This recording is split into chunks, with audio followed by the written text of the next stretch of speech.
Assalamualaikum warahmatullahi wabarakatuh.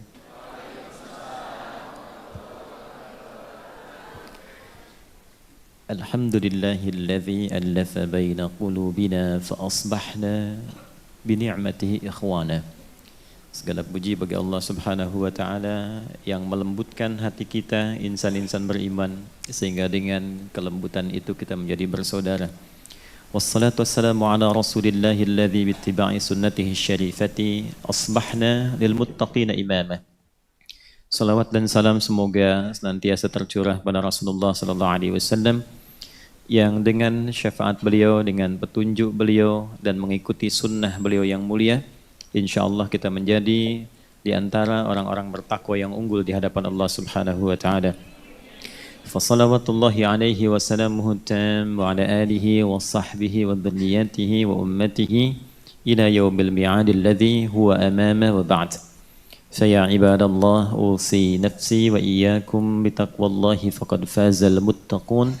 فلا تموتن إلا وأنتم مسلمون فقال تعالى يا أيها الذين آمنوا اتقوا الله حق تقاته ولا تموتن إلا وأنتم مسلمون. Jemaah sekalian, saudara-saudariku, alhamdulillah kita kembali diberikan kesempatan oleh Allah Subhanahu wa taala untuk berkehidupan sampai dengan detik ini, dan kita bersyukur di antara sekian yang hidup kita masih diberi kekuatan untuk berislam. Dan kita sangat berbahagia di antara sekian orang yang mengatakan berislam, kita diberi kemampuan untuk beriman. Di antara ciri iman itu ada implementasinya, ada pembuktiannya. Iman itu adalah keadaan hati. Segala yang sampai ke hati itu butuh pembuktian. Karena itulah ketika ada seseorang mengklaim beriman di era Nabi SAW, maka turunlah ayat dari Allah Subhanahu wa taala untuk memberikan penjelasan standar iman. Itu ada di Al-Qur'an surah ke-49 di ayat yang ke-14. Qalatil a'rabu amanna qul lam tu'minu walakin qulu aslamna walamma yadkhulul imanu fi qulubikum. Ada segelintir Arab Baduy datang pada Nabi sallallahu alaihi wasallam, kemudian berkata, kami pun telah beriman. Lantas Allah menurunkan ayat dan menegaskan, lam tu'minu, kalian belum beriman yang sejati. Tapi katakanlah kalian baru berislam, sementara imannya belum sampai kepada hatinya. Jadi iman itu perkara hati. Untuk itu tidak boleh kita menghukumi segala hal yang terkait di hati dan hanya menghukumi perilaku, sikap zahir.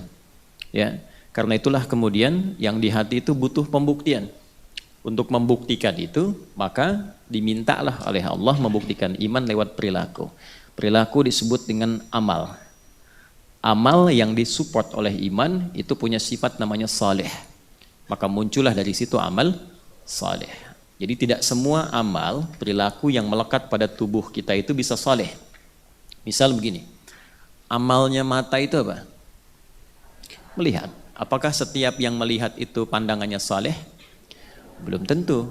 Kapan menjadi saleh? Ketika pandangan itu dikontrol oleh iman. Karena itulah ketika Allah menerangkan di Quran surah Cahaya, surah An-Nur. Saya harus jelas sebutkan ini. Surah An-Nur, ya, ayat ke-30 sampai 31. Itu imannya dulu. Qul lil mu'minina yaghuddu min absarihim. Katakan pada pria-pria yang masih merasa memiliki iman, pada para pemilik iman, yaghuddu min absarihim, maka imannya akan memberikan petunjuk kepada pandangannya, kepada matanya. Apa yang harus dilihat? Jika yang dilihat itu tidak sesuai dengan standar iman, maka iman akan membimbing pandangannya untuk dipalingkan. Ghaddul basar. Nah, ghaddul basar itu memandang sesuatu yang kemudian dipalingkan karena tidak sesuai dengan standar imannya. Contoh, perilakunya lisan itu apa? Berbicara kan? Lisan itu kan untuk berkata, ya kan? Fungsinya lisan untuk berkata. Nah, itu standar.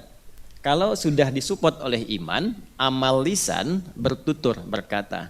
Ketika iman membimbing amal lisan untuk bisa menjadi saleh, maka oleh Allah dibuka dengan kalimat iman dulu.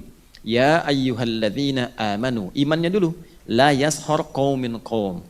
Maka lisan orang beriman akan dibimbing oleh Allah melalui imannya untuk tidak digunakan pada tutur yang menyalahi ketentuan Allah lewat imannya.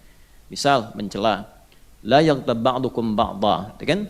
Gibah, bikin hoax. Didetilkan oleh Nabi, man kana yu'minu billahi wal yaumil akhir falyakul khairan aw liyasmut.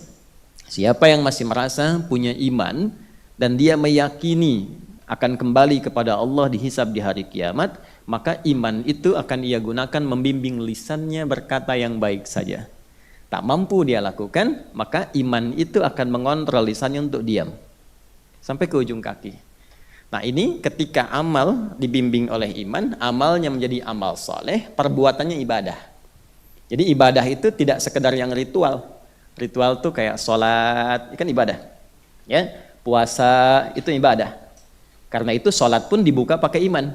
Alladzina yu'minuna bil ghaibi wa yuqimunas shalah. Dan disebut dengan iman. Sholat itu nama lainnya iman. Wa ma kana Allahu liyudhi'a imanakum. Itu di Al-Baqarah ayat 143. Puasa dibuka dengan iman. Ya ayyuhalladzina amanu kutiba alaikumus shiyam kama kutiba alal ladzina min qablikum la'allakum tattaqun. Nah, jadi ibadah itu tidak hanya ritual. Semua pekerjaan kita dari ujung kepala sampai ujung kaki itu standar sifatnya itu ibadah. Ya, berzikir. Karena itu ada hadis orang yang berkehidupan di bumi dan dia beriman, itu standar bagian seluruh tulang tubuhnya itu berzikir kepada Allah. Salah satu pengganti amalannya salat duha. Ya, di antara faidah amal duha itu menggantikan bagian zikir-zikir standar yang ada dalam ujung kepala sampai ujung bagian kaki kita. Itu ada nanti keterangan riwayat yang menunjukkan demikian. Ya, untuk itulah kemudian orang yang ibadah disebut abid. Sifat kuatnya abdun, jamaknya ibadun. Maka kalau sudah bagian kepala sampai ujung kaki itu sudah diniatkan ibadah dan mendekat kepada Allah, turunlah sifat kasih Allah yang membimbing ia dalam berkehidupan di bumi. Sifat Allah tanpa batas yang memberikan kasih sayang dalam kehidupan di muka bumi ini disebut Rahman. Kalau di akhirat disebut Rahim, hanya untuk orang beriman saja. Maka ahli ibadah disebut ibad, mendapatkan anugerah dari sifat Allah Rahman disebut ibadur Rahman. Kalau sudah ibadur Rahman dari ujung kepala sampai ujung kaki, itu perjalanan kehidupannya mulia. Wa ibadur Rahmanil ladzina yamshuna 'alal ardi hauna wa idza khatabahumul jahiluna qalu salama. Dan hamba-hamba Allah yang punya sifat Rahman, Allah yang punya sifat Rahman itu nanti cara berpetualang di buminya berbeda karena dibimbing oleh imannya. Jalannya berbeda, kalau diisengin juga responnya berbeda, itulah ibadah Rahman. Nah, ini tugas kita menjaga dalam berkehidupan sampai meninggal. Tugasnya itu aja, memastikan ujung kepala sampai ujung kaki baik dan bernilai ibadah. Awas hati-hati, karena tidak semua yang baik itu punya nilai ibadah. Amal itu ada 3. Ya, ada berapa? 3. 1, amalnya netral, tengah-tengah. Tidak disifati soleh, tidak disebut salah. Jelas? Belum saya terangkan ya. Nanti kita terangkan.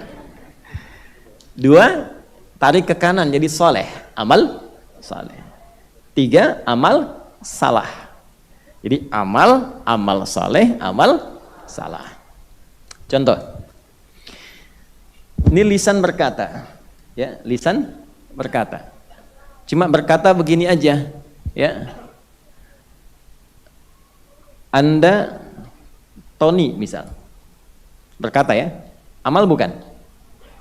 Amal, lisan sudah beramal, ya kan? Tapi kalau lisannya kemudian berkata, Anda fulan, Toninya tidak saya sebut karena mungkin ada yang namanya Tony gitu ya. Anda fulan pendengki misalnya. Ya, padahal belum tentu punya sifat demikian. Soleh atau salah? Salah. Baik. Yang ketiga, yang selanjutnya, Anda Tony, nah ini baik. Rajin tahajud, semoga dekat dengan Allah. Soleh tidak? Soleh. Nah itulah perbedaan antara amal tengahan ya yang standar, amal yang salah, amal yang soleh. Yang standar ini biasanya aspeknya duniawi, tidak disifati soleh dan salah. Bisa berlaku bagi orang Islam, bagi non-muslim. Jadi kalau ada non-muslim pun berbuat baik, tapi tidak diniatkan karena imannya, maka tidak bisa disebut soleh. Itu nanti amal saja namanya. Contoh, ada saudara-saudari kita yang belum beriman, saya selalu katakan belum beriman karena berharap suatu saat beriman. Ada saudara-saudari kita yang belum beriman, misal memberikan bantuan untuk perbaikan jalan. Baik tidak? Nah, amal bukan? Nah, amal, tapi dalam pandangan Islam itu belum bisa disebut amal soleh karena dilakukan bukan karena imannya. Jelas? Nggak pakai O. Nah, kasus ini dari mana dalilnya? Kan harus pakai dalil.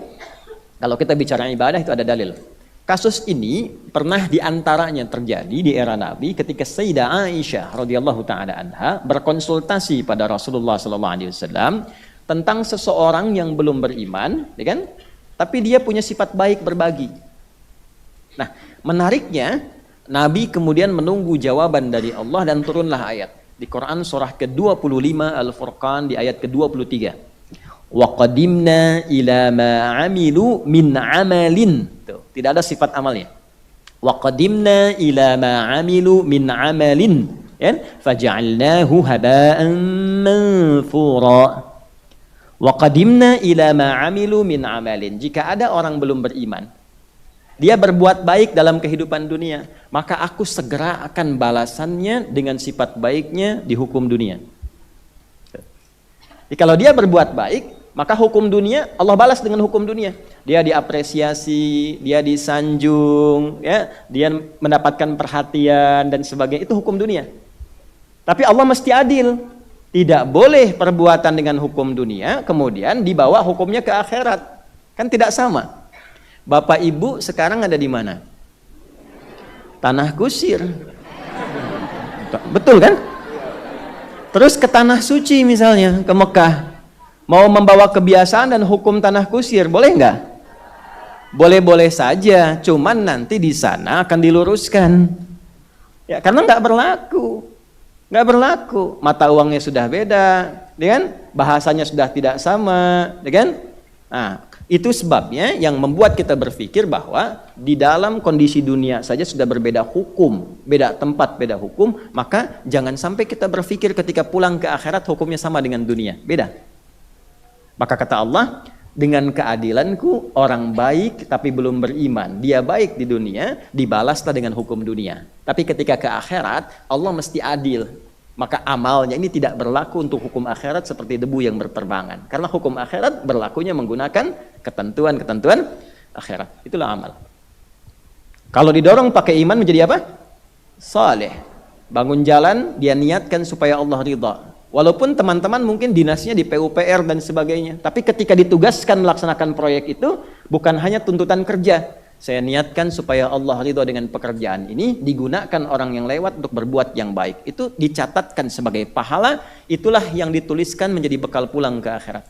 Perbuatan itu amal saleh, sifatnya ibadah, nilainya disebut hasanah, poinnya 10. Dari mana dapat poinnya? Quran surah ke-6 ayat 160. Man jaa'a bil hasanati falahu asyru amsalih. Siapapun yang berbuat satu kebaikan punya nilai akhirat namanya hasanah, maka dikonversi setiap satu kebaikan itu 10 poin. Ngitungnya begini, bukan 1, 2, 3, bukan begitu. Cara menghitungnya 1 ke 2 500 tahun, 2 ke 3 500 tahun, 3 ke 4 500 tahun. Termasuk teman-teman yang tadi sholat ya, setelah kita masuk waktu subuh, di waktu subuh kita sholat, itu sekali sholat poinnya 10. Kalau sholatnya berjamaah, kali 27. Kalau ditunaikan di masjid, kali lagi 25. Nanti kalikan setiap tingkatan poinnya, 500 tahun, 500 tahun, 500 tahun. Nah, itu gambarannya. Karena itulah kita selalu bermohon pada Allah, semoga perbuatan dunia kita semua jadi hasanah, nanti ditampakkan di akhirat hasanah itu sebagai bekal pulang kita. Detailnya disebut dengan ajrun, jamaknya disebut dengan ujurun. Kan? Maka kita berdoa, Rabbana atina fid dunya wa fil akhirati wa qina. Nah, itu ada di Al-Baqarah ayat 201. Nah, sekarang pertanyaannya, apakah semua perbuatan baik, amal soleh yang dikerjakan di dunia itu sudah pasti mendapat pahala di akhirat? Nah, nanti kita jawab ya. Nah, kemudian kalaupun itu sudah ada pahalanya, apakah pasti aman? Itu dulu ya. Baik, yang pertama kita jawab dulu dengan cepat, apakah semua yang beramal itu sudah pasti mendapatkan pahala? Jawabannya belum tentu. Karena ada orang sholat pun kalau motif sholatnya salah, harusnya dilakukan karena Allah, dia lakukan karena makhluk. Oke? Sholat karena ingin dilihat orang, bahasa kekiniannya pencitraan misalnya. Infak karena ingin dikenal oleh orang, ya kan? Dan seterusnya. Maka niatnya sudah berbeda. Ingin dilihat orang itu disebut riya. Jelas? Bahasa Arabnya kata kerjanya yura. Kalau jamaknya yuraun. Ingin dilihat Allah, ihsan namanya. Ya, hadis Muslim nomor hadis yang ke-8, an ta'budallaha ta'annaka tarahu fa illam takun tarahu fa innahu yarak. Itu sifat ihsan. Dia beribadah ingin dilihat Allah. Walaupun tak mampu melihat Allah, dia merasa diperhatikan oleh Allah. Jadi mencoba menarik perhatian Allah sifatnya ihsan. Orangnya muhsin, jamaknya muhsinin. Orang-orang yang meniatkan kegiatan kehidupannya semua karena Allah, pengen dilihat Allah, itu disebut oleh Al-Quran sebagai calon penghuni taman surga yang sedang berpetualang di bumi. Saya punya ada beberapa rangkaian ayat favorit itu di Quran surah 51 ayat 15 sampai 23. Ya, innal muttaqina fi jannati wa 'uyun akhidhina ma atahum rabbuhum innahum kanu qabla dzalika muhsinin.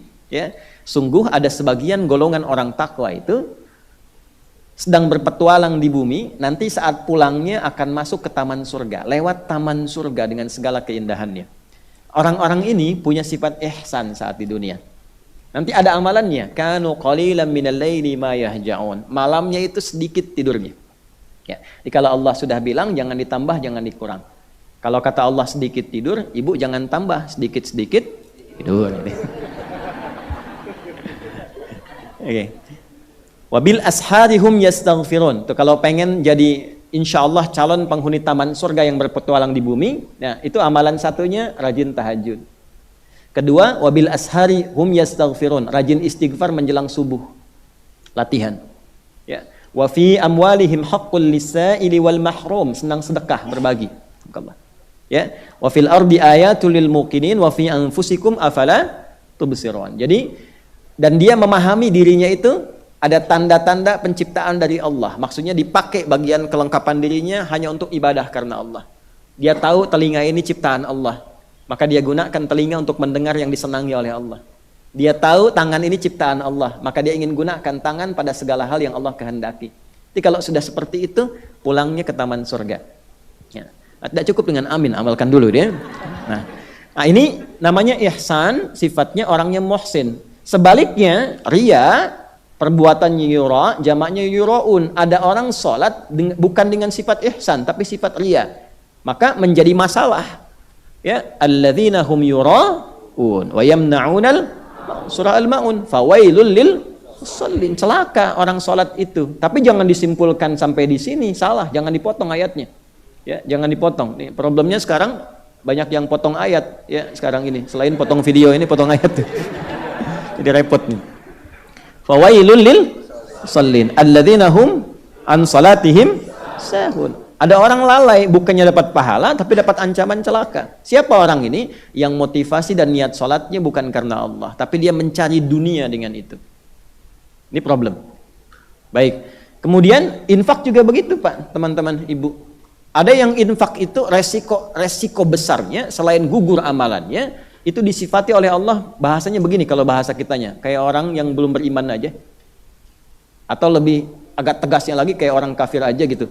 Ya, itu ada di Al-Baqarah ayat 264. Ya ayyuhalladzina amanu la tubtilu sadaqatikum bil manni wal adza kalladzi yunfiqu malahu ria'an nas. Hati-hati itu. Wala yu'minu billahi wal yaumil akhir. Famathaluhu kamathali safwanin 'alaihi turabun fa'asabahu wabilun fatarakahu salda la yaqdiruna ala syai'in mimma kasabu. Kemudian Wallahu la yahdil qaumal. Mana ayatnya nih? Ini wajahnya wajah ikhlas kebanyakan ini ya. Baru nyampe surat Al-Ikhlas gitu. Baik. Hei orang beriman, jangan kau batalkan, gugurkan amal kebaikan infakmu yang telah engkau tenun itu karena ria, dengan perbuatan merusak. Ya, dengan perbuatan merusak. Manni wal adza, ya. Mengganggu amalan dengan satu perbuatan yang enggak disadari, kelihatan kayak bagus padahal itu menghancurkan amal. Contoh misalnya, ini kalau lewat kotak infak, ya misal gitu ya. Terus antum pengen pakai dolar langsung $1.000 misalnya. Tapi begini dulu. Nah, atau pengen bantu renov masjid tapi pengen diumumin dari Sabang sampai Merauke misalnya. Nah, itu langsung gugur amalnya.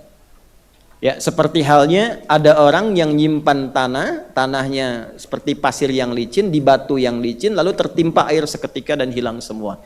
Allah tidak akan beri petunjuk pada orang-orang yang ingkar, orang-orang yang kufur kata Allah. Nah, itu disebut dengan kufur dengan nikmat. Itu masalah. Jadi ada orang yang ketika beramal, amalnya tidak dinilai oleh Allah. Tapi yang bahaya tuh ini, yang kedua. Ada orang beramal, dituliskan pahalanya oleh malaikat, tapi ternyata hilang pahalanya saat di akhirat. Siapakah golongan itu? Nah, inilah yang akan kita bahas di pertemuan kita di pagi hari ini. Karena memang penyakit sosial yang banyak terjadi sekarang ini terkait dengan pembahasan kita saat ini dan bagaimana solusinya dari Nabi Sallallahu Alaihi Wasallam. Jadi panjang tadi saya awal muqaddimah, intinya ini yang kita bahas ya. Kita antarkan ke sini. Maksud saya, beramal itu sekarang banyak mudah dikerjakan, tapi menjaga amal itu tidak mudah. Nah, mendapat pahala itu bisa dituliskan, tapi mempertahankan pahala sampai pulang dan aman, itu mesti kita usahakan sampai kembali kepada Allah. Baik, referensinya Bismillahirrahmanirrahim di hadis Muslim. Ya, saya bawa kitabnya. Kadang-kadang memang rumit gitu, kalaupun kita hafal misalnya, tapi seringkali suka dituntut referensinya mana, kitabnya mana gitu. Jadi beberapa kajian kadang saya harus bawa gitu. Ini Sahih Muslim, Syarah Imam Nawawi. Yang saya punya yang ini versi 1, nanti ada versi 2 yang tanpa syarah. Ini 9 jilid. Saya bawa jilid yang ke-8 ya. Silakan dibuka. Ya. Nomor hadis 2581 ya. Nah, sudah 2581 yang kitabnya sama halaman 377. Paling kiri sebelah bawah. Sudah?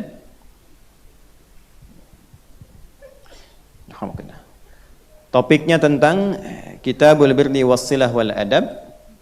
Temanya tentang perbuatan baik, menyambung silaturahim dan adab. Jadi ada 3 tema besarnya. 1 tentang perbuatan baik. Nanti kita urai ya, sebelum ke hadisnya kita urai. Jadi ngaji hadis itu bahas dulu tentang nama tema. Setelah itu sanad, setelah itu matan. Jelas? Karena ulama itu kalau menuliskan nama kitab bahkan tema itu nggak sembarangan. Contoh kenapa hadis Muslim masuk kategori Al-Jami', tapi Abu Daud Sunan, Sunan Abu Daud, Sunan An-Nasai, tapi ini Jami'. Al-Bukhari Jami'. Kenapa Imam Ahmad itu Musnad? Ya, kenapa At-Tabrani itu Mu'jam? Itu ada maknanya. Kenapa Bulughul Maram misalnya? Ya, itu ada maknanya. Tidak semua kitab itu saat dituliskan hampa begitu saja, itu ada makna. Yang belajar nahwu itu ada namanya kitabnya Jurumiyah. Pernah dengar? Karya Hasan Haji itu pernah dengar? Pernah belajar? Al-kalamu wa lafdhul mufidu bil wad'i wa aqsamu thalathatun ismun wa filun wa harfun wa amal ismu wa kalimatun dalat ala ma'nan fi waqti wa lam yuftaram bi zamanin wadan. Pernah dengar itu? Ya. Kenapa disebut Jurumiyah? Karena beliau itu saat ingin menuliskan gramatikal bahasa Arab untuk mendidik anaknya, jadi anaknya itu pengen diajarkan dari karya ayahnya. Supaya Allah ridha, ini Bu, menarik sekali ini. Supaya Allah ridha dengan buku itu dan bermanfaat, beliau uji di aliran sungai. Lalu berkata, bermohon ya Allah, kalau buku ini bermanfaat untuk anakku dan orang-orang yang akan ingin belajar, maka mohon tunjukkan ya Allah, kalau memang bermanfaat, pertahankan tintanya dari aliran air. Tapi kalau tidak bermanfaat ya Allah, biarkan air itu membawa tintanya, gugurkan kitab ini. Maka dilempar ke aliran sungai itu dan dia mengatakan jarmiyah, jarmiyah, jarmiyah. Ayo air terus ngalir, bukan disuruh berhenti. Ya, kalau kita kan kadang-kadang ya Allah kalau bisa jangan ngalir gitu. Ini enggak, jarmiyah, jarmiyah, ngalir supaya saya pengen tahu berkah enggak tulisan saya ini. Maka ketika airnya terus mengalir, tintanya tetap menempel. Ya, maka dari situlah kitabnya diberi nama Jurumiyah. Ya, itu ada makna-maknanya. Nah, kemudian subtopiknya tahrimul zulmi. Ya, tahrimul zulmi. Kita tuliskan supaya lebih terukur pembahasannya. Bismillah. Ngaji dengan saya agak sabar ya, karena kita agak mendetail pembahasannya. Tolong diamati dari awal sampai akhir, karena kalau dipotong salah pemahaman nanti. Kita sudah. Nah, Elbir,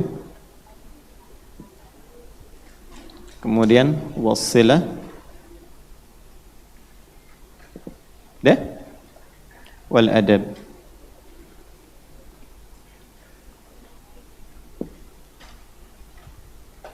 Subtopiknya bab tahrim zulmi. Ini kajian spesial ya, kita simpan dulu an-nazi'atnya. Ya, Bapak di sana nggak usah miring-miring, tawakal aja, nanti saya bacakan. Ya. Saya takut nanti pulang begini semua dah. Ya, nomor hadisnya, sumbernya Sahih Muslim. Syarahnya Al-Imam An-Nawawi.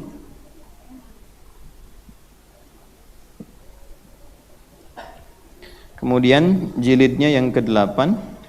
Saya pakai angka Arab saja. Nomor hadisnya 2581. Halamannya 377. Ya. Sudah? Baik. Yuk kita lihat sebentar ya sebelum dibacakan hadisnya. Bismillahirrahmanirrahim. Kitab Al-Bir. Di topik-topik kitab jami itu dibukanya dengan kitab. Kalau kita memahami dari kamus standar, maka diartikan dengan buku. Kitab itu apa? Buku. Asalnya kitab itu sesuatu yang tersusun dengan rapi. Dari awal sampai akhirnya. Rapi, runtut. Sempurna pembahasannya disebut dengan kitab. Al-Quran, nama lainnya disebut dengan kitab karena Al-Quran itu runtut, rapi, sempurna, isinya dari awal sampai akhir tidak ada aibnya. Dzalikal kitabul la raiba fi hudal lil muttaqin. Turunan dari ini kataba, yaktubu, kitab, kutiba. Kalau ada hukum disampaikan di Quran dengan menggunakan kata turunan ini, misalnya kataba atau kutiba, ini menunjukkan hukumnya berisi informasi yang sempurna aturannya, tidak ada cacatnya, terukur dari awal sampai akhirnya. Contoh, puasa Ramadan kewajibannya menggunakan kutiba. Ya ayyuhalladzina amanu kutiba alaikumus. Kenapa menggunakan kutiba? Karena ketentuan dalam Ramadan itu sifatnya sempurna, rapi. Sahurnya dilakukan kapan, puasanya kapan, bukanya kapan, urutan amalnya apa, tarawihnya kapan. Itulah sebabnya menggunakan kata kutiba. Paham sampai sini? Dibuka dengan menggunakan kitab, ini menunjukkan tema.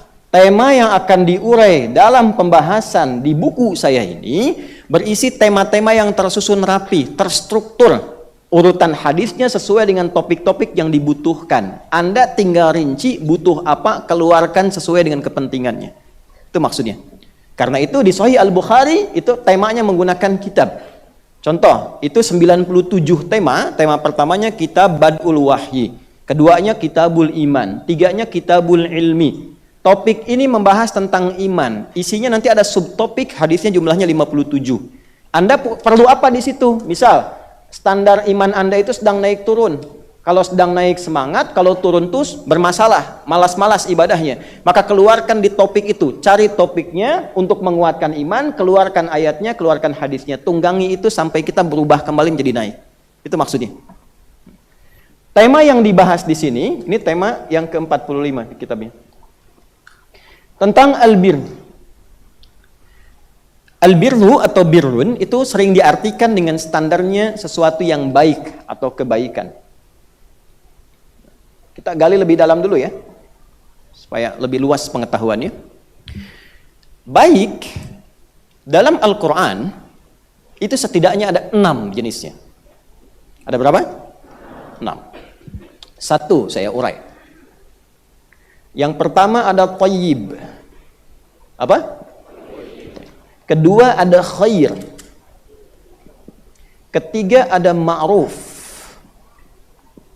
Keempat ada ihsan, tadi yang kita bahas. Kelima ada salih. Dan keenam ada birrun. Sudah? Baik. Thayyib artinya baik secara fisik. Badannya sehat, tenaganya baik, tidak sakit, baik secara fisikal. Itu thayyib. Orang yang kurang sehat datang ke orang yang mengetahui tentang kesehatan, dokter bahasa kita, maka dokter itu disebut tabib. Tabib yang mengetahui kondisi badan supaya sehat. Makanya kalau kurang sehat datangnya ke rumah sehat. Ke rumah sehat. Ya disebut rumah sakit untuk tahu sakitnya apa lah, gitulah takwilnya. Nah, yang mengobati itu ya, yang berikhtiar mengobati namanya tabib. Jadi tabib itu bukan tukang obat. Ya, bukan tukang obat, tabib diserap ke dalam bahasa Indonesia tabib. Nah, kadang-kadang bahasa Indonesia itu nggak sama dengan bahasa aslinya. Ya, itu poinnya, ya. Tabib disebut tukang obat, padahal bahasa Arab tabib itu maksudnya siapa? Dokter. Nah, ini ditemukan misalnya di Quran surah kedua Al-Baqarah di ayat 168. Allah meminta kita kalau makan yang menyehatkan untuk tubuh. Tidak semua yang diinginkan dimakan. Kalau menyehatkan, konsumsi. Ambil dari yang halal dan thayyib. Ayatnya, ya ayyuhan nasu kulu mimma fil ardi halalan. Ini kata thayyib pertama dalam Al-Quran. Hei semua manusia dimanapun berada, silahkan berikhtiar minimal untuk mendapatkan kebutuhan fisikmu, cari makan. Makanya para ayah ketika ingin bekerja, ya, anaknya tanya, ayah mau kemana? Mencari sesuap nasi. Padahal yang dicari satu rice cooker, ya kan? Dan seterusnya. Nah, para ayah yang bekerja, maka bekerjalah dengan cara yang halal.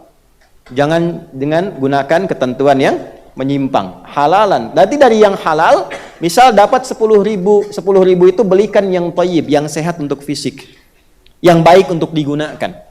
Jelas? Itu diantara satu tafsirnya. Nah, ini kesehatan, thayyib, fisik yang kuat dan baik. Tapi kadang begini, ada orang yang sehat, kuat, fisiknya bagus, tapi secara sifat belum tentu baik. Tubuhnya bagus, baik, sehat, tapi sifatnya belum tentu baik. Kan ada juga kan orang yang 2 kali puasa, 2 kali lebaran nggak pulang-pulang padahal dia sehat kan? Ya, namanya thayyib padahal. Nah, ketika fisiknya itu baik, sehat, bagus, diiringi dengan sifat yang baik, sifatnya baik, maka menunjuk pada sifat baik itu namanya khair. Khair. Ya, jangan sampai pakai jas, pakai dasi bagus, tapi pencuri juga misalnya. Ya, bagaimana caranya? Tampilannya bagus, baik, tapi sifatnya pun mulia. Jujur itu khair, sabar itu khair, rendah hati itu khair. Jelas? Kalau sifat ini dipraktekkan dalam bentuk sikap, jujur itu sifat. Tapi ketika ada usaha orang lain menyogok Anda, lalu Anda tolak ya dengan cara yang benar dan baik, maka itu menjadi sikap. Praktek dari sifat khair, prakteknya disebut ma'ruf. Ketika menjadi sikap. Ini sifat, ini sikap.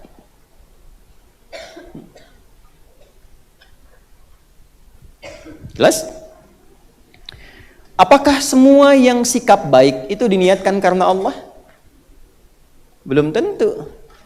Ibu sayang anak itu memberi perhatian pada anak ya, karena Allah atau karena cinta? Ayo ngaku. Maaf ya, Bu, tunggu sebentar. Ini yang paling jujur nih dari suami. Para suami yang hadir di sini, ya, sayang pada istri itu karena Allah atau karena cinta istri? Ayo. Karena Allah ini. Yakin. Ibu juga ke suami kan begitu. Kalau sayang anak itu karena Allah, maka lihat bagaimana kehidupan anak itu, apakah disukai Allah atau tidak. Lihat pakaiannya, Allah suka nggak? Lihat aktivitasnya. Katanya karena Allah, tapi dibiarkan anak itu berpakaian pada jenis pakaian yang tidak disukai Allah. Kan ini kurang sesuai. Anomali lah bahasa sekarang itu. Ya, jelas? Ini mungkin saya akan menghadirkan istilah-istilah kekinian supaya mudah untuk dipahami. Ya, walaupun kadang-kadang ada orang telat untuk memahaminya gitu. Nah, semua kegiatan yang dikerjakan karena Allah itu namanya ihsan. Nih. Kerjakan, saya naikkan Allah ke atas. Karena Allah. Apa namanya? Teman-teman kerja karena Allah. Belajar karena Allah. Merawat kehidupan rumah tangga karena Allah, maka sifatnya disebut apa? Ihsan. Bila digabungkan keempat ini, thayyib, khair, ma'ruf, ihsan, maka dia berubah menjadi salih. Gabungan keempat ini, yang baik fisiknya, yang bagus sifatnya, mulia sikapnya, dan dikerjakan karena Allah, maka dia menjadi salih. Inilah harapan setiap orang tua, bahkan saat anak dalam kandungan, ingin punya anak saleh. Saya jarang ada orang tua datang meminta doa misalnya, ya Ustadz doakan anak saya supaya jadi khair. Hampir tidak pernah. Apalagi thayyib. Ya? Nah, selalu ini, ya Allah doakan anak saya saleh. Dan nah itu sudah fitrah. Di mana ditemukannya? Di Quran surah ke-7 ayat 189. Itu fitrah. Walaupun pada prakteknya seringkali ada sebagian yang tidak konsisten. Maaf dengan dalil dulu. Ini Quran surah 2 168, ini Quran surah ke misalnya 3 ayat 110. Kemudian yang ini ditemukan di Quran surah ketiga lagi ayat 104 misalnya. Yang ihsan kita ambil misalnya Quran surah ke 45 boleh. 46 saja, 46 Al-Ahqaf ayat 15. Kemudian yang ini Quran surah 7 ayat 189. Ya, falamma taghasyaha, kemudian hamalat hamdan khafifa famarrat bih. Kemudian ketika naik ke atas, nah falamma athqalat da'awallaha rabbahuma la in ataitana salihah. Jadi istri itu kalau sedang mengandung, kata Allah, seorang istri yang sedang mengandung kandungan ringan sampai ke berat, sampai sulit, keadaannya tidak mudah, maka di antara harapannya dia memohon kepada Allah bersama suaminya, ya Allah, mohon yang lahir nanti anak yang saleh. Itu sudah fitrah. Jelas? Yang keenam, yang terakhir. Kalau ada bayi lahir, baik tidak? Hah? Baik. Salah tidak? Tidak. Semua bayi yang lahir sifatnya punya fitrah. Kullu mauludin yuladu alal fitrah. Di antara makna fitrah itu al-muyul ilal haq, cenderung pada kebaikan. Makanya saking fitrahnya, dari rahim perempuan manapun orang itu suka. Dari rahim perempuan manapun ada bayi ya. Walaupun bukan anaknya, anak orang lain, ataupun anak orang beriman, tapi cenderung kita itu senang. Masya Allah lucunya, gitu kan? Ya Allah ngegemesin, ya itu. Makanya kalau ada orang di kehidupan melihat bayi itu sebagai ancaman, itu sedang kehilangan kemanusiaannya. Jadi kalau ada orang membantai di Rafah, tak peduli itu bayi yang baru terlahir, itu sedang kehilangan kemanusiaannya. Karena sifat manusia itu standarnya pada yang fitrah. Itu hatinya kalau bersih dia, itu akan cenderung pada kesenangan, kebaikan. Nah, dalam perjalanannya apakah semua yang baik ini bisa dipertahankan? Belum tentu. Bayi lahir yang bersih, tangannya tidak pernah melakukan tindakan yang kasar, mulutnya tidak pernah mencela, tangisannya diperhatikan, tiba kemudian dewasa kok bisa lisannya bisa bertutur yang keliru. Pandangan bisa menatap yang salah. Ya, pernah nggak terjadi demikian? Ya nggak usah jauh-jauh, tunjuk kita saja diri sendiri masing-masing, ya kan? Nah, tapi kan ada masa-masa tertentu kita ingin berubah kan? Ingin jadi lebih baik, latihan lisan jadi baik, latihan pandangan jadi baik, mengeluarkan yang salah sehingga menjadi soleh, menghilangkan yang kotor sehingga bersih, menghilangkan yang tidak baik sehingga muncul baiknya, itulah disebut birrun namanya.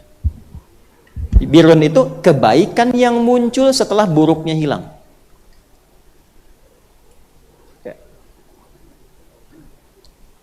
Kebaikan yang muncul setelah buruknya hilang. Lan tanalul birra hatta tunfiqu mimma tuhibbun. Kalau melekat sifat ini pada pelakunya, melekat pada diri Anda, diri kita semua, sifat birrun, saya ingin koreksi, muhasabah, evaluasi sehingga menjadi lebih baik, itu ketika melekat pada diri kita berubah dari birrun menjadi mabrurun. Mabrur. Ya. Di antara inti orang berhaji itu mendapatkan sifat mabrur. Apa itu mabrur? Haji yang merubah pelakunya menjadi lebih baik dari sebelumnya. Itulah sebabnya jamaah haji itu datang ke Arafah, evaluasi, kenali Allah, kenali dirinya, apa yang kurang dari dirinya. Dari situ berangkat kemudian ke Muzdalifah, apa yang membuat jauh dari Allah, apa yang membuat hubungan kurang bagus. Dilempar sifat-sifat gak baiknya, masuk ke jamarat, ke Aqabah, lontar. Yang dilontar itu bukan tiangnya sebetulnya. Itu gambaran simbolisasi. Yang dilontar itu sifat-sifat buruk yang melekat pada dirinya. Ini saya Adi Hidayat nih, sifat saya begini. Bismillahirrahmanirrahim. Bismillahirrahmanirrahim. Sifat hewaninya. Karena itu tanggal 10 di sana melontar, tanggal di sini menyembelih hewan. Di tanggal yang sama 10. Dan doanya sama. Di sana Bismillahirrahmanirrahim, di sini Bismillahirrahmanirrahim. Gitu. Setelah itu menghadap ke arah kiblat, jangan dulu langsung berangkat yang mau haji. Menghadap dulu ke kiblat, doanya sama. Inni wajjahtu wajhiya lilladzi fataras samawati wal arda hanifan musliman wa ma inna salati wa nusuki wa mahyaya lillahi rabbil la syarika lahu wa bidzalika umirtu wa ana minal muslimin wa ana awwalul muslimin. Ya Allah, aku hadapkan diriku sepenuhnya padamu saat ini, Engkau penguasa segalanya. Sungguh ya Allah, selama ini kalau aku sholat, aku ibadah, aku berhaji, aku ibadah, aku hidup, aku lakukan berniat untuk menaatimu. Ya Allah, kalau aku hidup setelah ini, rubah kehidupanku menjadi lebih baik. Kalau aku wafat pun sekarang saat ini, aku berjanji ya Allah akan menjadi muslim yang baik untuk pulang kepadamu dan tidak akan pernah menyekutukanmu. Lahir sifat itu disebut birrun, melekat pada pemiliknya disebut mabrur. Karena itu hajinya oleh Nabi disandingkan dengan sifat mabrur, bukan orangnya. Ya, kalau orang menunjuk gelar, kalau sifat menunjuk amal. Karena itu hadisnya berbunyi al-hajjul mabruru, bukan al-hajj yang haji, bukan. Al-hajjul mabruru. Haji yang baik itu yang merubah perilakunya menjadi lebih baik, maka tidak ada pahala sepadan dengan itu kecuali surga. Kalau dia pertahankan sampai dia meninggal dan pulang. Ya, bukan hajj, orang haji, karena ibadah nggak ada gelarnya. Tapi kadang Allah titipkan di lisan orang sekitar untuk mengingatkan. Misal sudah selesai haji, ke imigrasi, nggak sabaran, marah, mana koper saya? Nah, orang Arab mengingatkan, ya hajj, ya hajj. Duhai bapak yang sudah haji, duhai ibu yang sudah haji, jangan tukarkan hajimu yang sudah baik dengan perbuatan yang tidak baik sehingga kehilangan jaminan surgamu. Itu maksudnya. Jadi bukan gelar, karena di Islam nggak ada ibadah pakai gelar. Kalau ada gelarnya, orang Islam akan paling banyak gelarnya. SHI, sholat haji infak. Ya. Karena itu kalaupun pulang haji biasa-biasa saja. Saya dengar cerita dari kawan saya, ada orang dari suatu daerah cerita aja, udah haji, satu-satunya yang haji di situ tuh, baru kembali. Nah, kadang-kadang memang pengen dilihat, ya kadang-kadang kan muncul di sinetron untuk digambarkan gitu ya. Kalau nggak dipanggil Pak Haji nggak nengok tuh, ya. Fulan jalan, Haji Fulan, ya sudahlah sampai situ aja supaya nggak kemana-mana. Paham sampai sini? Nah, lihat sih ya, kenapa saya terangkan ini dari awal, kitab Al-Bir. Tema saat ini akan berbicara tentang birrun. Artinya mengolah salah menjadi saleh. Dan mewaspadai sesuatu yang dipandang sudah saleh, jangan-jangan jadi salah. Paham? Oke, jadi pembahasannya akan seputar itu. Wassilah, menyambung hubungan dengan erat. Silah itu seakar dengan kata wasola, sesuatu yang tersambung dengan erat, sulit dilepaskan. Sifatnya disebut silah. Amalan yang melatih kita terhubung dengan Allah sehingga sulit dilepaskan, terhubung terus dengan Allah. Baik kita sedang berdiri, jalan ingat Allah, duduk ingat Allah, tidur ingat Allah, itu ibadah yang melatih kita terhubung pada Allah disebut salat. Karena itu disebut dengan doa. Kenapa disebut doa? Karena saat berdoa kita terhubung dengan Allah. Nah, ini yang dimaksud Quran surah keempat An-Nisa ayat 103. Fa idza qadaytumus salata fadhkurullaha qiyaman wa qu'udan wa 'ala junubikum. Kalau junubihim di Ali Imran, ya, ini yang An-Nisa. Junubikum. Kalau engkau tuntas mengerjakan salat, ciri berhasilmu itu, maka engkau bergegas berzikir pada Allah, menyambungkan, terkoneksi. Makanya saat salat itu yang merasa kurang terkoneksi, habis salat zikir lagi. Membangun konektivitas supaya nyambung dengan Allah. Ingat maksudnya. Itulah sebabnya kenapa kalimat pertamanya istighfar. Astagfirullah. Kenapa istighfar? Karena saat seharusnya sholat itu terhubung, khusyuk ingat Allah, kadang-kadang yang diingat bukan Allah. Allahu Akbar. Ingat kan? Yang diingat sendal aman tidak? Ya. Allahu Akbar. Yang diingat kontroversi hukum musik gitu. Padahal sedang sholat. Ya kan? Repot tuh.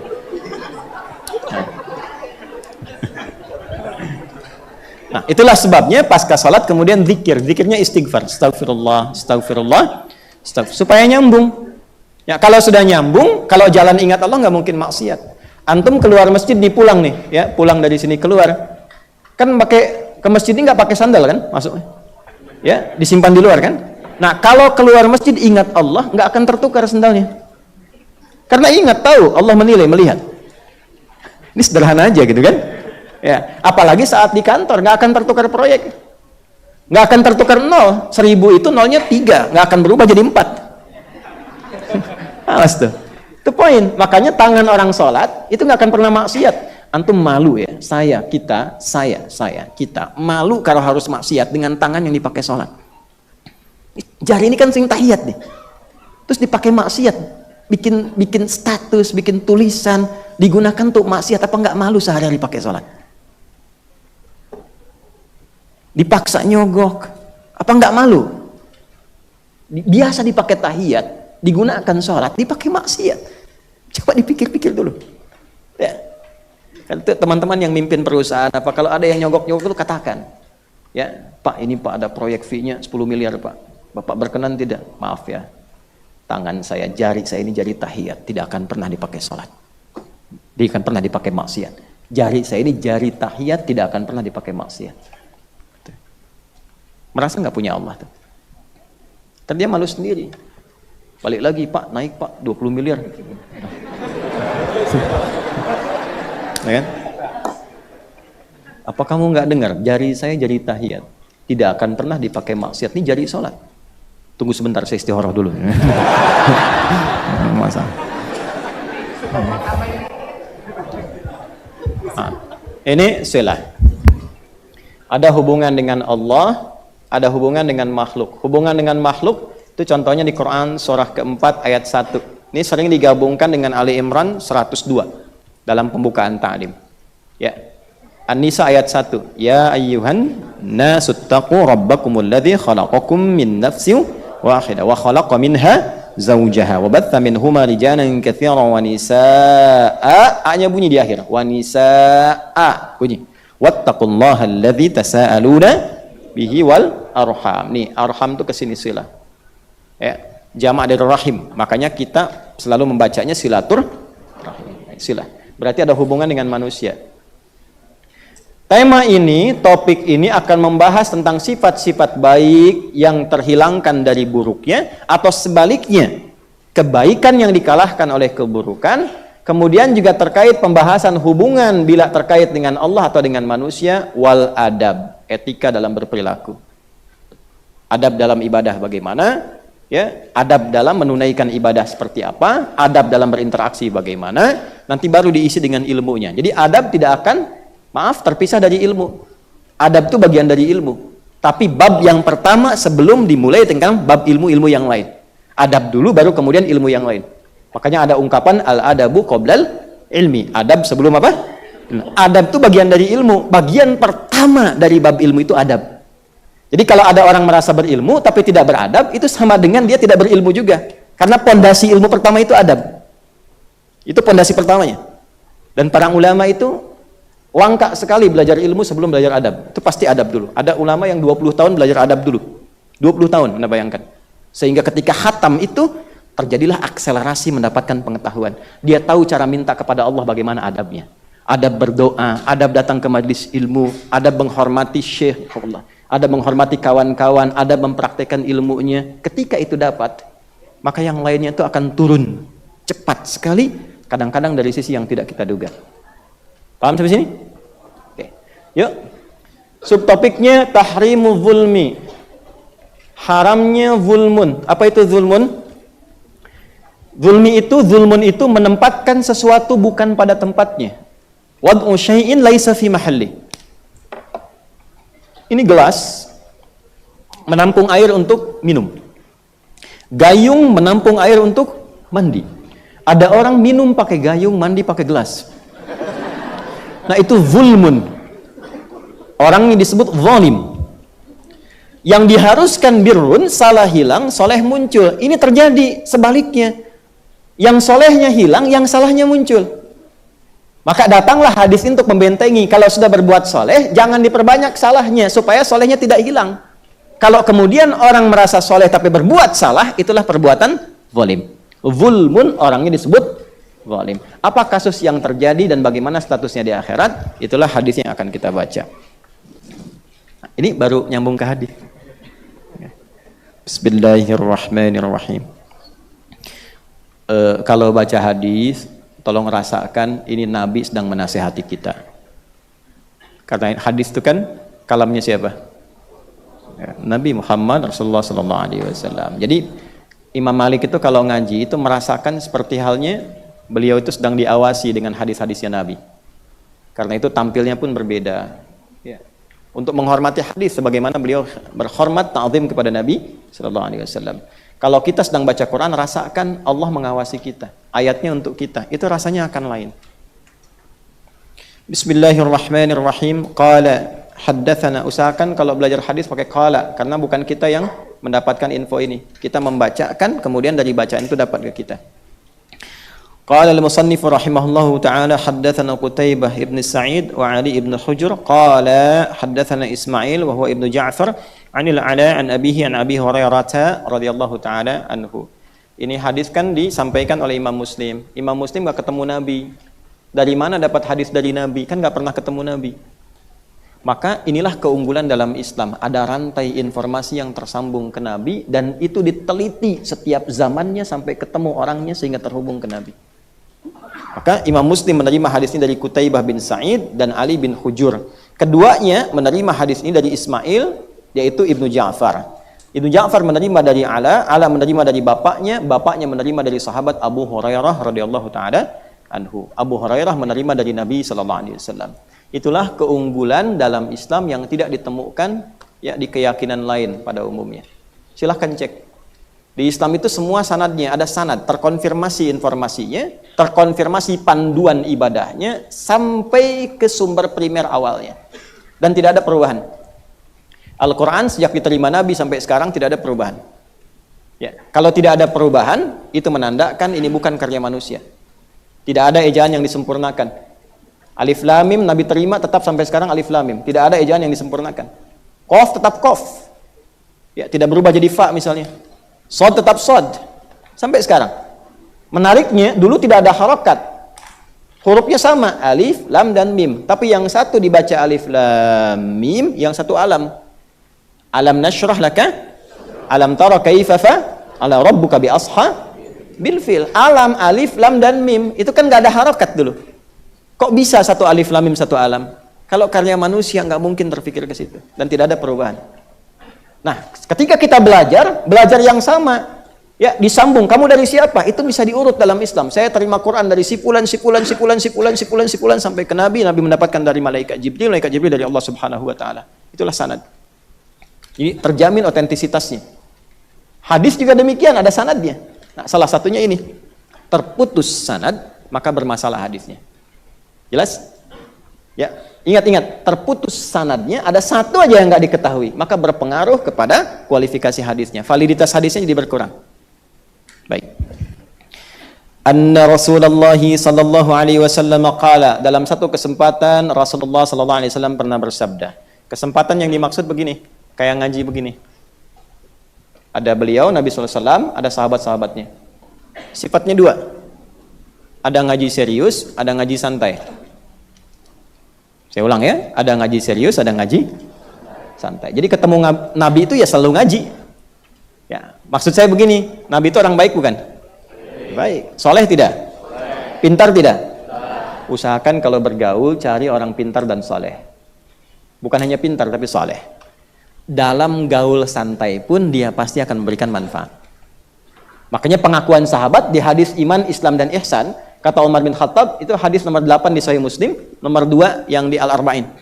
Ya, an Abi Hafs Umar bin Khattab radhiyallahu ta'ala anhu qala, "Bainama nahnu julusun 'inda Rasulillah sallallahu alaihi wasallam, ittala 'alaina rajulun shadidu bayadhi thiyabi, shadidu sawadi sya'ri, la yura 'alaihi atharu safari, wa la ya'rifu minna ahadun, fajalasa ila an-nabi sallallahu alaihi wasallam, fa asnada rukbatahi ila rukbatahi, wa wada'a kaffayhi 'ala fakhidaihi, fa qala ya Muhammadun akhbirni 'anil Islam ila akhiril hadis."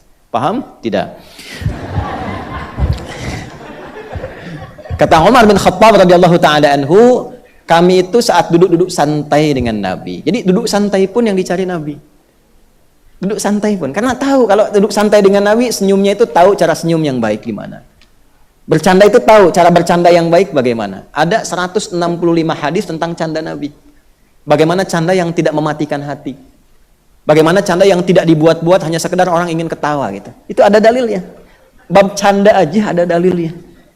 Bab mimpi ada dalilnya. Tuh komika yang ingin bercanda tuh, komika yang ingin bercanda. Cari 165 hadis Nabi itu. Ya, itu indah sekali gambaran-gambarannya. Ya. Nah, kembali ke sini teman-teman sekalian. Dalam suasana inilah Nabi bertanya. Ini poin hadisnya. Atadrunal muflis? Atadruna mal muflis? Jangan salah baca, muflis. Atadruna, A-nya pakai hamzah. Istifham. Hamzah menggunakan istifham itu menunjuk sesuatu yang cepat. Ada A, ada hal. Awas, beda ya. Ada A, atadruna, atau yang kedua, hal tadruna. Itu beda. Makanya A sering pasangannya dengan am. A pasangannya dengan apa? Am. Hal dengan A bedanya, kalau hal itu umum, normal, biasa. Bertanya biasa. Hal tadrunal muflis, tahukah kalian tentang muflis itu? Ini menunjukkan sesuatu yang pertanyaan biasa, standar. Tapi kalau sudah pakai A, menunjuk pada sesuatu yang ingin cepat diketahui, sesuatu yang penting, sesuatu yang harus segera kita ketahui. Nah, kalau diterjemahkan begini, atadruna mal muflis, tahukah kalian? Ayo cepat, tahu nggak kalian? Kan sesuatu yang penting yaitu tentang muflis, al-muflis. Ya. Muflis itu artinya orang bangkrut. Bangkrut itu kehilangan asetnya, kehilangan harta, kehilangan yang bernilai pada dirinya. Qalu, kemudian mereka menjawab, mencoba untuk menjawab. Al-muflisu fina man la dirham lahu walal mata'. Al-muflisu fina ya Rasulullah, orang bangkrut menurut kami itu man la dirham lahu, orang yang sudah tidak punya uang sedikit pun. Dirham itu dari mata uang yang paling kecil, yang besarnya dinar. Man la dirham lahu, orang yang sudah tidak ada uang sedikit pun, sepeser pun, wala mata', dan tidak punya aset. Bapak punya perusahaan, asetnya banyak, uangnya banyak, tiba-tiba semua hilang, uang hilang, aset hilang, bangkrut kan namanya? Saya tanya, jawaban ini logis tidak? Baik. Tapi Nabi diutus untuk dunia atau akhirat? Jawaban sahabat sifat dunia. Maka jawaban Nabi ingin menunjukkan sifat akhirat. Kalau dunia, asetnya aset dunia dan tidak abadi. Anda sekarang kaya, meninggal hilang kaya. Sekarang yang dipunya, masuk ke alam kubur saja, lepas semua. Silakan, pakaian sebagus-bagusnya. Masuk ke alam kubur, cuma kafan 2 kain. Yang perempuan tambah 1 ya Bu, kerudung. Yang jilbab tambah 1. Saya ingatkan dari sekarang supaya nggak lupa. Ya, jadi maksud saya begini, jangan sampai hidup nggak pakai kerudung, pas meninggal dikerudungin gitu. Ya, ini pengingat saja, pengingat. Ya, supaya malaikat nanti tidak bingung ngelihatnya. Perasaan dulu nggak pakai kerudung, kok sekarang pakai gitu. Ayo, kan repot jawabnya tuh. Maaf ya. Ya. Nanti lain waktu kita bahas pakai kerudung, ya, insyaallah. Contoh, itu contoh. Nah, bagaimana dengan sifat akhirat yang dimaksud bangkrut itu? Lalu Nabi menjawab. Nah, ini perhatikan jawabannya. Ini adalah hal terpenting dari apa yang kita bahas saat ini dan menjadi problem kita sekarang. Faqala ay qala Rasulullah sallallahu alaihi wasallam, maka Nabi sallallahu alaihi wasallam memberikan klarifikasi, bukan itu yang dimaksud. Innal muflisa min ummati. Maaf, saya terjemahkan pakai kaidah bahasanya ya, supaya lebih kuat pemahamannya. Innal muflisa, inna harfu nasbin wa tawkidin tansibul isma wa tarfa'ul khabara mabniyun 'alal fathi la mahallahu minal i'rabi. Al-muflisa ismul inna mansubun wa alamatu nasbihi fathatun zahiratun fi akhirih wa tanwinuhu mahdhufatun lidukhulil alifi wal lami alaihi.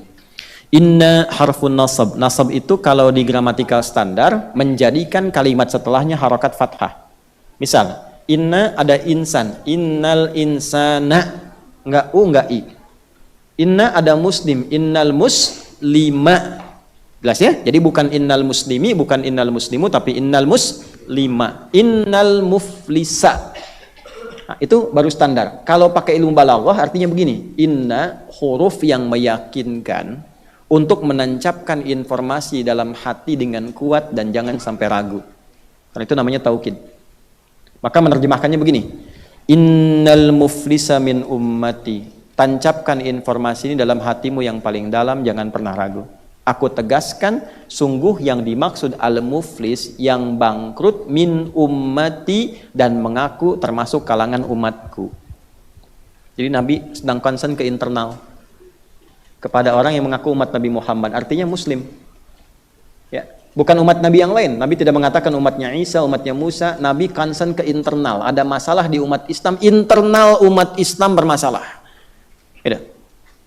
Jadi ini koreksi internal. Internal umat Islam bermasalah. Bukan keluar. Sungguh, tanamkan informasi ini dalam hatimu yang paling dalam. Aku tegaskan, sungguh akan ada orang bangkrut, ya, dan termasuk kalangan yang mengaku umatku. Ya'ti yaumal qiyamati, datang saat hisab di hari kiamat. Di hari kiamat. Bi salatin, dengan pahala salat yang banyak dia dapatkan.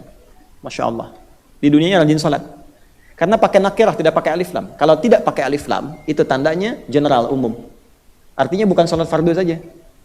Dia sholat sunnah, mungkin dia tahajud, mungkin dia duha dan sebagainya.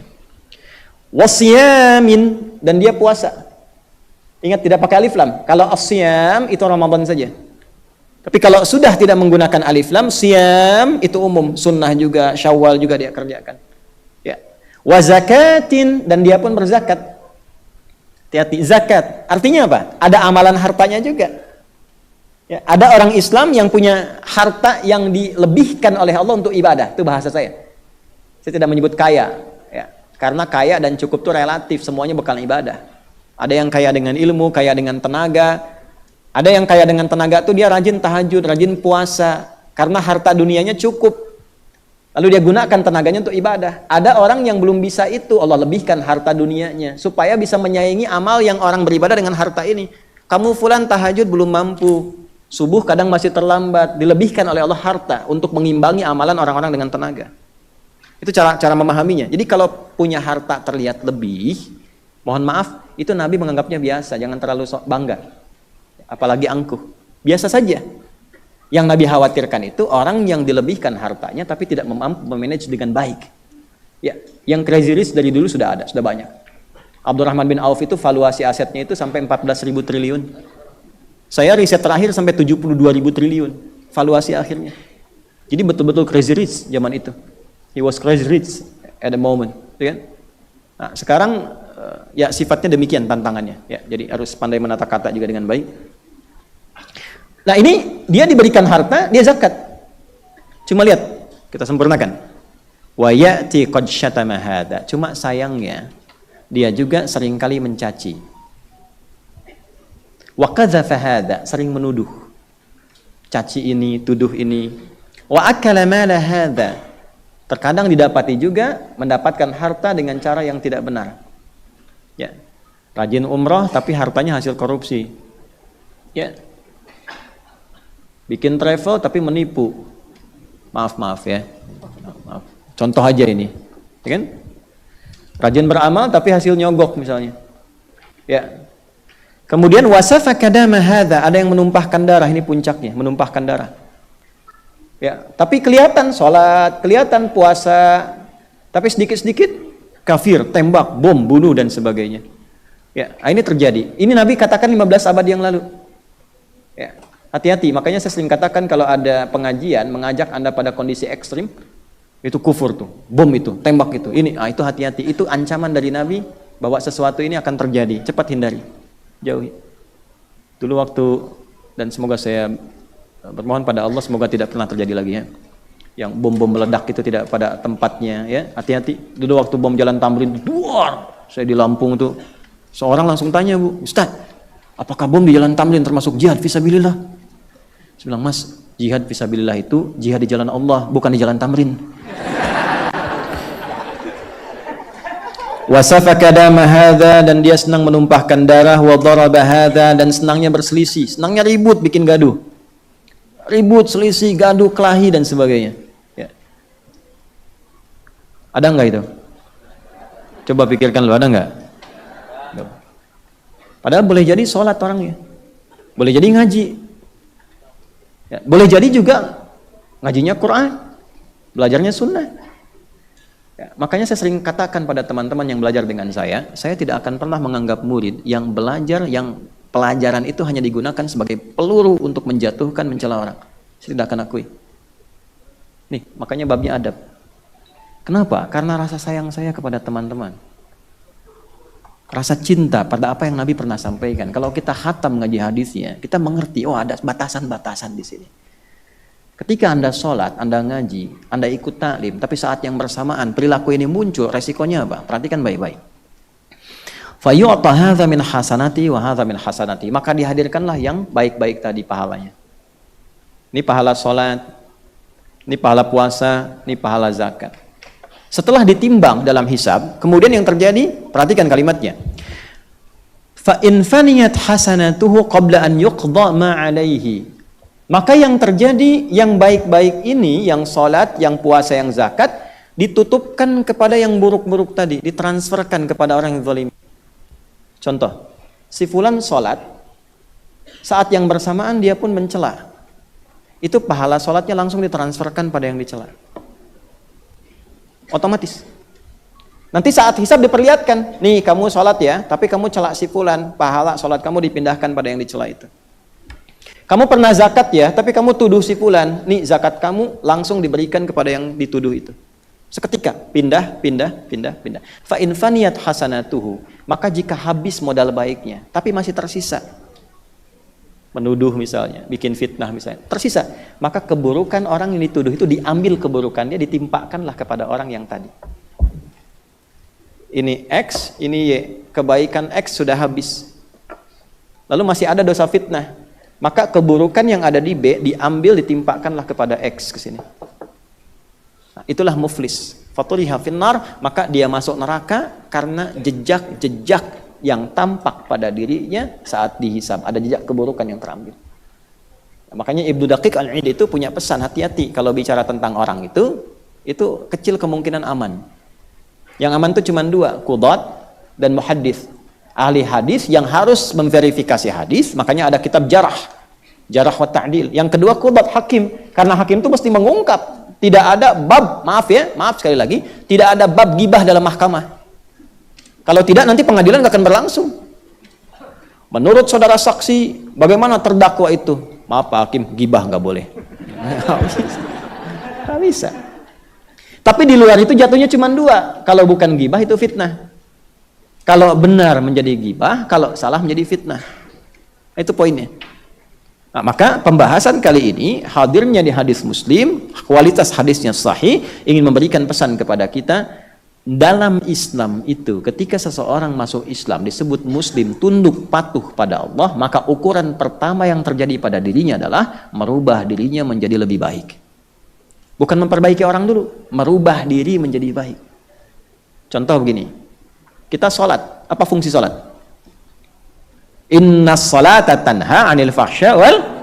Nah, merubah perilaku diri kita supaya menjauh dari fahsya dan mungkar. Fahsya itu apa? Keburukan yang bersumber dari syahwat. Pornografi, porno aksi, LGBT, fahsya. Mungkar, keburukan yang bersumber dari nafsu perut dan akal. Ya, mohon maaf, merampok, mencuri, membunuh, termasuk yang tadi disebutkan itu mungkar. Karena hati kita mengingkari. Maaf, ketika mencela seseorang, hatinya mengingkari nggak? Pasti mengingkari. Walaupun mulutnya itu mengatakan, hatinya mengatakan, itu nggak betul. Berat keluar itu. Kalau ringan berarti hatinya masalah. Jelas nggak? Nah, itu poinnya. Sholat. Baca Quran, antum ngaji nih. Ayo yang mengatakan Quran. Ini kan sunnahnya. Quran, apa ukuran berhasilnya berinteraksi dengan Quran? Coba lihat, ternyata bukan banyak juznya. Jadi jangan disimpulkan kalau hafal 30 juz itu berhasil dalam pandangan Allah, belum tentu. Perhatikan, Allah sendiri yang mengatakan di surah Fatir, surah 35, ayat 32. Thumma awrathna al-kitaba alladhina istafaina min ibadina faminhum zalimun li nafsihi zalim wa minhum muqtasid wa minhum sabiqun bil khairati biiznillah. Dzalika huwal fadlul kabir. Ada golongan orang yang mendapatkan Al-Qur'an, anugerah dari Allah, bahkan sampai hafal 30 juz. Cuma sayang, satu, zalimul li nafsi, dia tidak menggunakan Quran pada tempatnya, zalim. Dia hafal ayat larangan untuk mencela, dia cela. Dia hafal ayat larangan untuk gibah, dia gibah. Zalim. Muqtasid paket hemat. Baru menghafal, mojok-mojok cirinya, dekat-dekat dinding, nyandar-nyandar, diminta jadi imam belum. Saya masih belajar, Pak. Itu muqtasid, paket hemat untuk pribadi. 3, wa minhum sabiqum bil khairat. Makanya saya terangkan khair di awal. Al-Quran merubah dia bersifat lebih baik. Itu poinnya. Jelas di sini? Nah, maka dari itu, apapun itu ilmu yang kita pelajari, jangan sampai semua ilmu itu ketika diamalkan menjadi resiko berbahaya saat kembali kepada Allah di akhirat nanti, karena tanpa terasa hilang. Wahum yahsabuna annahum yuhsinuna sun'ah. Annahum yuhsinuna sun'ah. Ada orang-orang yang merasa telah berbuat baik padahal sedang kehilangan amal baiknya.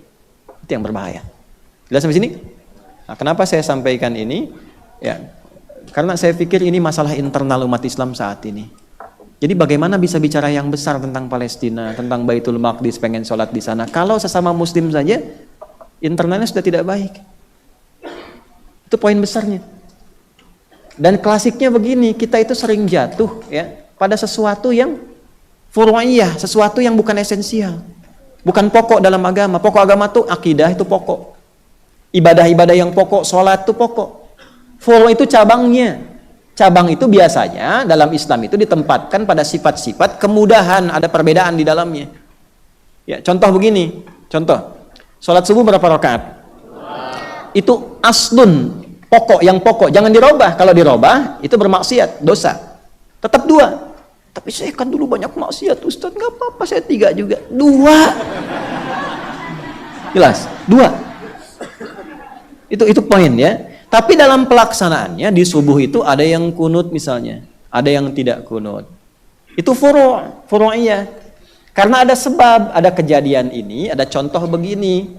Lalu apa irisannya di mana? Irisan pertemuannya di mana? Kalau ada, maka disimpulkan. Kesimpulannya 3 tuh.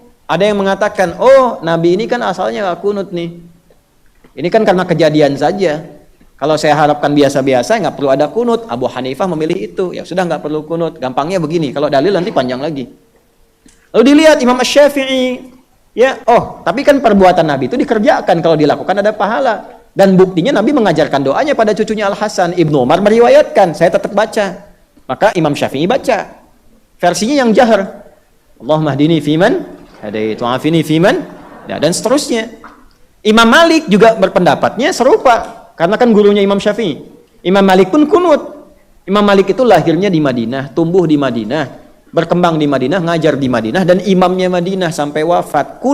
Kunutnya itu silent. Bedanya dengan Imam Syafi'i, memilih riwayat yang silent, sir, dibacakannya sebelum ruku rakaat kedua. Kalau jahar ba'da ruku, setelah i'tidal sami Allahu liman hamidah, bacakan. Tapi kalau versi yang sir sebelum ruku, lam yalid wa lam yulad wa lam yakul lahu kufuwan ahad, dia diam dulu begini, baca, tapi bacanya sir. Ya maaf, kalau sir itu artinya lafadznya didengar oleh sendiri, tidak diperdengarkan pada orang. Ya, dibaca baru kemudian ruku. Dan mazhab Syafi'i tangannya begini kan waktu sholat, ya kan? Kemudian setelah itu ya tidak, sami Allahu liman hamidah, baru baca kunut, ya berdoa. Kalau Maliki itu gini, dimulai takbir tangannya begini, mengambil riwayat pertama. Tangan begini tidak semuanya Syiah. Syiah itu nanti bisa dilihat saat bangun dari sujud. Ya, ada tepuk-tepuk di antara 2 sujud tuh. Dan ada batu yang disimpan di atas sajadah. Kalau mazhab Maliki itu dia mengambil riwayat awal, irsal. Jadi begitu takbir, Allahu Akbar. Gini. Ini mazhab Maliki. Ya, sekarang prakteknya di mana? Ada yang di Afrika Utara kayak Libya, Tunisia, ke Spanyol, ke Italia, itu Maliki rata-rata. Jadi kalau nanti ibu berangkat haji, teman-teman yang haji, terus sholat di sampingnya misalnya di Masjidil Haram ada yang sedang begini, Jangan diajak ngobrol, ngapain? Kadang sholat. Nah, itu Maliki. Ya. Kemudian Imam Ahmad begini, Imam Ahmad kan muridnya Imam Syafi'i. Ya.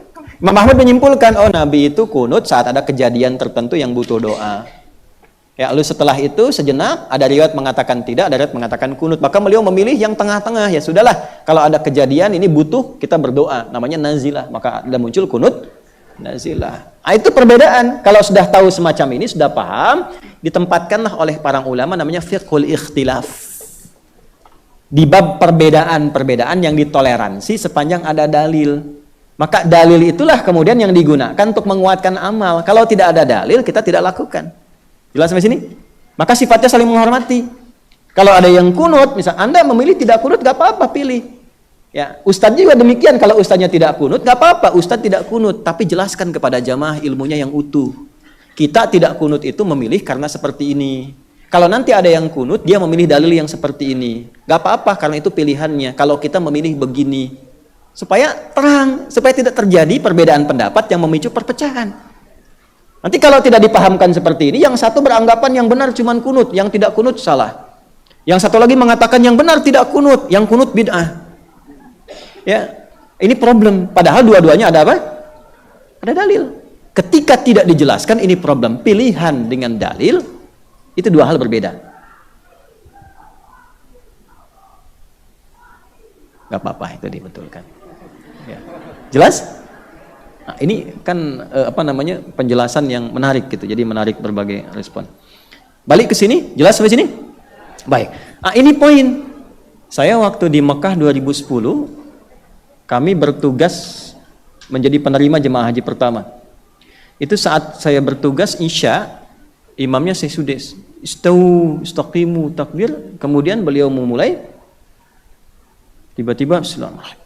Alhamdulillahi Rabbil Alamin. Oh, itu komen di samping saya mengatakan, iki imamnya Muhammadiyah ya gitu ya. Oh, alhamdulillah saya belum takbir, jadi saya bilang di hati, oh Imam Muhammadiyah cabang Masjidil Haram gitu. Nah, tapi enggak apa-apa, karena kan belum tahu. Setelah tahu kan alhamdulillah. Kan di Mekah biasa-biasa saja, imamnya nggak kunut kan, nggak pada sujud sahwi juga kan? Iya kan, biasa saja gitu. Kenapa pulang ke Indonesia jadi pada ribut lagi? Jadi kalau tahu ilmu itu enak nanti. Ya, jangan sampai nanti ada perdebatan-perdebatan sehingga menjadi masalah internal. Ini yang dimaksudkan. Sudah sholat dapat pahala subuh, hilang karena tuduhan. Itu problem. Jangan sampai terjadi imamnya kunut di belakang makmum tidak kunut karena menolak, tidak mengaminkan. Allahumma hdina fiman hadait, bid'ah. Ini repot kan? Atau imamnya tidak kunut, begitu selesai salam makmumnya sujud sahwi, karena repot. Nah, tapi kalau kita paham ilmu enak menempatkannya. Imam begini kita ikuti, makmum begini kita toleransi. Paham sampai sini? Nah, nanti ada bab-bab muamalah. Tadi kan ibadah. Ada bab yang kedua apa? Muamalah. Contoh muamalah apa? Yang sekarang rame-rame misalnya. Ulama itu menempatkannya pada bab ikhtilaf, bukan ittifaq. Antum buka deh kitab-kitab itu, termasuk kitab tafsir. Ibnu Jarir At-Tabari ketika membahas tentang Quran surat Luqman ayat yang ke-6, itu pembuka pertamanya ikhtalafa ahlut ta'wili. Para ulama ahli tafsir pun berbeda pendapat tentang keterangan di ayat ini. Itu ayat biasa digunakan dalil-dalil tentang pembahasan musik. Itu pembahasan pertamanya ikhtalafa, berbeda pendapat. Karena itu masuknya pada bab fikul ikhtilaf, ada perbedaan. Jadi kalau ada yang misalnya menghukumi ulama ini haram, ada lagi yang mengatakan ini halal, kan? Diturunkan. Yang menghalalkan coba lihat apa maksud menghalalkan ini. Apakah mutlak atau batasan-batasan? Apa sebabnya? Apa dasarnya? Keadaannya sedang menjadi apa? Yang mengharamkan coba cek motivasinya apa? Maksudnya apa? Keadaannya bagaimana? Ditimbang. Kenapa begini? Kenapa begitu? Disimpulkan, tahu, oh begini maksudnya. Jelas sampai sini? Maka karya ulama banyak kemudian dihidupkan dan ditampilkan dalam konteks demikian. Ya, yang terjadi apa? Dari dulu antara dua ini itu biasa-biasa saja. Yang terjadi itu ilmiah saja. Yang satu mengatakan begini dalilnya apa? Yang satu begini dalilnya apa? Banyak kitab dikarang di situ. Ya. Tapi tidak terjadi kemudian hal-hal yang sifatnya fatal yang memecah lingkungan internal. Jelas sampai sini? Baik, maka dari itu, kalaupun ada kegiatan-kegiatan, kalau yang ngaji dengan saya, sudah secara ilmiah saja. Setelah itu hormati perbedaannya. Saya tugasnya menerangkan, saya cuma menerangkan, oh ini ulama yang mengatakan ini seperti ini, ulama yang mengharamkan ini seperti ini, dalilnya ini, batasannya seperti ini. Itu poinnya. Ketika diterangkan itu selesai. Nah, yang repot itu kalau itu kemudian digunakan untuk jadi perdebatan. Itu problem. Ya. Biarkan kalau itu di kalangan ulama. Bagusnya kalau saran saya, bagusnya itu misalnya kayak Kemenak, MUI menghimpun ini, ya, jadi semacam saresehan dibahas di kalangan ulama, masyarakat lihat kan, tahu kitabnya apa, turunannya apa, dalilnya bagaimana, itu lebih bagus. Ya. Nah, itu jadi saya harapkan sebaiknya pada isu-isu yang muncul dan teduh itu selesai. Jangan dibawa kemana-mana. Ya, tidak dibawa kemana-mana sehingga nanti merusak ukhuwah, merusak internal umat Islam. Sedangkan isu-isu besar tidak terperhatikan. Berapa banyak sekarang yang terbunuh di Palestina, di Rafah. Perhatian kita bagaimana, lupa mendoakan dan sebagainya, sehingga kita dihisab loh di hadapan Allah. Saya ulangi, kita dihisab di hadapan Allah. Ya, sehingga mohon maaf, nanti Allah akan tampakkan tuh. Ya, saya kira saya cukupkan di bab ini untuk pembahasan kita. Mudah-mudahan Allah merahmati kita semuanya.